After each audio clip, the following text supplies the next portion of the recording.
अब ये सत्य ज्ञान है। अब इस सत्संगों को सुनकर आम व्यक्ति की जुबान पर यह सत्य ज्ञान चढ़ जाएगा और हो सकता है इस दास से भी अच्छी तरह कोई बहुत मीठी मीठी बात बना के इस ज्ञान को सुनाने वाला भी आपको मिल जाएगा। और आपके अंदर एक विशेष कमजोरी है हमारे अंदर कि हम किसी की लतीफेदार बातें सुन ले उस पर इतने प्रभावित हो जाते हैं बहुत गणे, फिर उसकी महिमा गाँव आइए हमारे भी सुनाइए सत्संग आजा हमारे भी। इससे क्या होगा कि आपके हृदय में उस व्यक्ति विशेष के प्रति अपने गुरुदेव से ज्यादा श्रद्धा बन जाएगी और ऐसा बनने से आप पतिव्रता पद से गिर जाओगे। ये गुरु महिमा माता है। गुरु को तजा बजा जो आना था पशुआ को फोकट गया ना, वो आपको मीठी मीठी बातें बता सकता है इस ज्ञान के आधार पर दे कुछ नहीं सकता। जैसे प्रधानमंत्री या मुख्यमंत्री किसी विशेष स्थान पर जाते हैं, उनसे पहले वक्ता बहुत कुछ बोल देते हैं, ऐसा जमीन आसमान मिला देते हैं, हमारी सरकार ये कर देगी, हम ये कर देंगे, लेकिन वो कर कुछ नहीं सकते, वो बोल सकते हैं। मुख्यमंत्री या प्रधानमंत्री आता है, दो शब्द कहता है कि तुम्हारा ये काम भी हो जाएगा, तुम्हारी सड़क भी बन जाएगी, तुम्हारा वाटर वर्क्स भी बन जाएगा, तुम्हारा स्कूल भी बच्चों का बन जाएगा। उसने इतना ही कहना, वो उसके शब्द में शक्ति है। और वो बोल रहे थे उनके शब्द में शक्ति नहीं है, वो नहीं कुछ कर सकते थे। ऐसे ही ये ज्ञान सुनाने वाले केवल व्यक्ति प्रभुता तो पा जाते हैं बोली समाज में, लेकिन इनके पास नाम देने का अधिकार है नहीं, शब्द शक्ति है नहीं, ये कुछ नहीं दे सकते। लेकिन हमारे अंदर एक विशेषता है या कमजोरी है, विशेष कमजोरी है। एक समय एक कमाल जो मुर्दा जीवित किया था कबीर परमेश्वर ने, अपने बच्चे की तरह रखा और उसको नाम दिया, सतनाम दिया। अब जवान बच्चा था, थोड़े से दिनों में सतगुरु की सुनकर बातों को बड़े मीठी मीठी बातें लतीफेदार सुनावर काफी संगत प्रभावित होगी और सब आकर कहें कि गुरुदेव बस कमाल तो आपको भी माफ करने वाला है, बहुत कमाल की बातें बताता है, बस हद कर रखी है उसने तो। कबीर साहब कहा करते थे, बातें बताना और बनाना ये कुछ और बात है, और समाधान नहीं है तो वो बातें व्यर्थ हैं, चाहे कितनी मीठी बनावे। और ये कह देना कि आपके तुल्य है या आपसे भी बढ़ गया है तो भी आप पतिव्रता पद से गिर गए, आपकी भावना गुरु से अटकी, आप नामहीन हो गए, आपका नाम समाप्त हुआ। इतना ही नाजुक नाता इस प्रभु की भक्ति का है। कबीर साहब ने उस कमाल को भी समझा कि नादान क्यों अपने कर्म बिगाड़े, तू अपनी भक्ति कर ले, ना गधा बना, वो ऊपर तेरे ऊपर कृपा हुई है प्रभु की, और अपनी भक्ति कर ले, इनको मत गुमराह करे।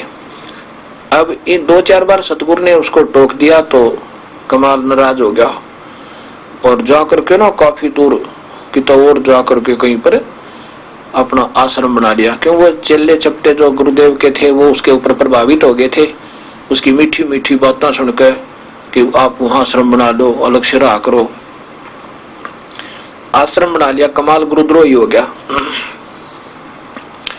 और गरीबदास जी कहते हैं, गुरुद्रोही की पैड़ पे जय पग आवे वीर, 84 निश्चय पड़े नु सतगुरु कहे कबीर। पूरे संत परमात्मा तुल कबीर परमेश्वर ने छोड़ कर गुरुद्रोही हो जाना, गुरु से दुश्मनी कर लेना, बराबर में आश्रम बना लेना है, ऐसे ऐसे करना, ये गुरुद्रोही कहलाता है, गुरु की निंदा करना।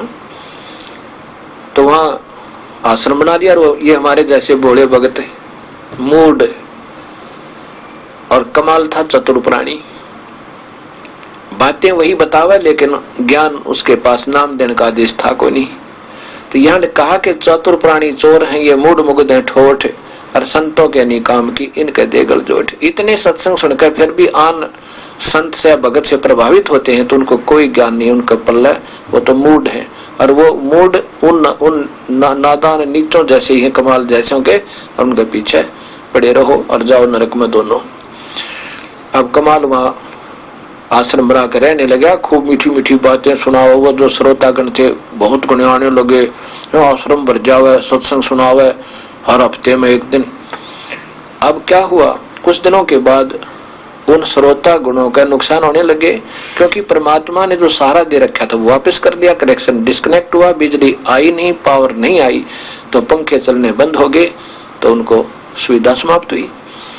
कुछ दिनों में उनकी वह सब हानियां होने लगी। अब आपको कितने ही मीठी बात बताता हो कोई और एक नुकसान हो जावे, आपने उस संत की बात कति नहीं सुनावे, दोबारा नहीं जा सकते वहां पे। तो ऐसा ही पहले तो मीठी मीठी बातें अच्छी लगे थी, क्योंकि अच्छा सुरीली आवाज थी, जवान लड़का था, खूब बोल बोल को सुनाओ था। थोड़े से दिना में वहां पर 5 व्यक्ति जान लग गए। अब कमाल ने सोचा भाई की बात हुई, कोई भी नहीं आता। तो उसने क्या किया कि गुरुदेव का भंडारा करेंगे, कबीर साहब की कहते वर्षगांठ बनाएंगे, जन्मदिन, ये उसने समय निहित कर दिया और जगह जगह प्रचार कर दिया। तो सोचा गांव में बहुत कुछ कहा। तो वो निश्चित जब दिन आया, सबको कहा कि सब दूध देकर जाना नगर निवासियों को, और खीर बनाएंगे, भंडारा करेंगे साहिब के नाम पे। अब उस नगरी वालों में कबीर साहब की कृपा से ऐसी चेतावनी, अंदर से ऐसी धारणा भर दी कबीर साहब ने कि हर व्यक्ति, क्योंकि जून का महीना कबीर साहब की जयंती जून में आवे, जेठ में, उसमें दूध भी पशुओं के नीचे बहुत कम हो जाता है, बहुत कम दूध वाले पशु दूध देते हैं। तो हर व्यक्ति के मन में ऐसी धारणा भर दी कि मैं आज सुबह भंडारे में वक्त दूध डालाऊंगा, और दूध की जगह पर पानी डालाऊंगा, जल। और किसने दिखा है मेरे 1 गिलास पानी में, और सब तो दूध डाले ही डालेंगे, वहां मेरा 1 गिलास जल होगा तो क्या पता लगेगा। अब ये सोच के सुबह उठे और लोटे में जल भरे और ढके कपड़े से ढककर, और वहां जाकर कहे सत साहेब महाराज जी, कमाल का सत साहेब भाई, सत साहेब आ गए? कहाँ जी? दूध लाए हो? कहाँ जी? डाल दो वहां पात्र में, बाहर एक पात्र रखा था। अब जाए और पात्र पे भी कपड़ा डाला हुआ था, कपड़ा ऐसे करे और नीचे डाले पानी, चल पड़े। सभी के सभी, कोई एक आधा तो दूध लाया नहीं, सभी की ऐसी धारणा होगी लोटा लावे और सत साहेब बोले और दिखावे कि हम लाए हैं, और ड्राम में डाल जावे। वो सुबह पानी का ठोक दिया, वो जल का भर गया सारा।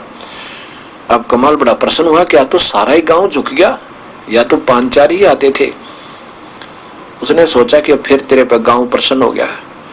अपने जो हमारा करते आश्रम में चेले चपटे, उन तो बोला कि भाई बना लो आज तो खीर और दूध, खूब ठाठम ठाठ हो गए। अब उन शिष्यों ने, वहां के सेवकों ने उठाकर देखा, वो पर्दा उस मटके का, उस पात्र का, उस ड्राम का जिसमें दूध डाल रहा था सारा गांव, वो तो पानी का भरा। कमाल से कहा शिष्यों ने, सेवकों ने कि महाराज जी तो दूध नहीं, वो तो सारा गांव पानी से भर गया। उसने कमाल ने देखा, कमाल है, ऐसी बात थोड़ी हो सकती है। देखा तो वो पानी ही पानी था। इतना शर्मिंदा हुआ, वहां से रात को उस आश्रम न छोड़कर ना जाने कहां मरा जा गए। ऐसे कहते हैं गुरुद्रोही की पैड़ पे जय पगावे वीर, वो 84 निश्चय पड़े नो सतगुरु कहे कबीर। गरीबदास जी कहते हैं कि ये चातुर प्राणी चोर हैं, ये मीठी मीठी बात बनाने वाले बात वही बता रहे हैं, लेकिन उनके पास नाम देने का आदेश नहीं है तो जीवन खो रहे हैं। ऐसे ये गुरुद्रोही जो होते हैं, गुरु जी से अलग होकर के उन अपने भोली आत्माओं को गुमराह जरूर कर लेते हैं अपने मीठी बात बना के, और वो अनजान लोग कहेंगे गुरु से भी अच्छा है तो बहुत अच्छी बातें बताता है, तो इतने में भी बात बिगड़ जाती है। गुरु को तजय बजय जो नाता पशुआ को फोकट गया ना। उसके लिए कवि गरीबदास जी कहते हैं कि ये चातुर प्राणी चोर है, विचक्षण है, ये चतुर प्राणी दिखे सियाने पर वस्तु नहीं, न उनके पास नाम देने का आदेश और न ही वो सत्य ज्ञान है। चोर है मूड मुग्ध है ठोठ, जो इतने सत्संग सुन के भी उनके पीछे लगे वह कहते हैं ठोठ। तो संतों के नहीं काम के उनके दे गलजोट, वह उनके साथ, उन विचक्षण चतुर प्राणियों के साथ ही मरने योग्य हैं जो इतना सत्संग सुन के भी उनकी बातों में फंस जाते हैं। ऐसा कहा।